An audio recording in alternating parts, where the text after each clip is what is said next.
Hello everyone, welcome to this video lesson. In this video lesson, we are going to learn how to change the unit types in Onshape. In Onshape, there are a few unit types that we can use for your project. As default, when we open the first project in Onshape, the unit types was set up in inches. To show you what I mean, I am going to draw a 2D sketch on a plan. So click on Sketch.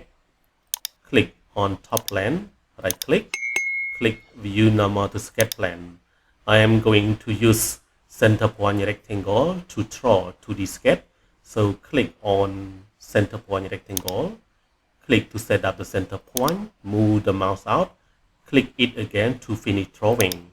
I want to show the value of the dimension for the rectangle. So click on dimension, click the top segment of rectangle, move the mouse to bottom, click this segment, move the mouse outside, click it again.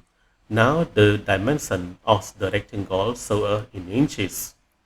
So if you want to change the unit type for your project, first click on the tick sign button to finish 2D drawing and click on 3 button line, click workspace unit, click this arrow to expand all the unit types.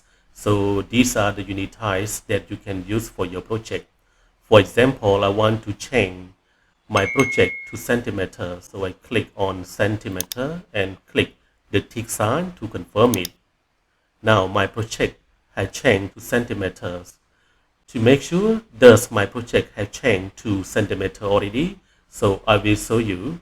So click on Sketch 1 and right click, click on Edit, double click on the value of the dimension.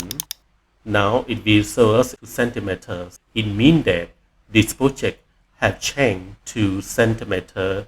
So now thank you for watching and don't forget to click subscribe if you want to get more video about Onshape lesson.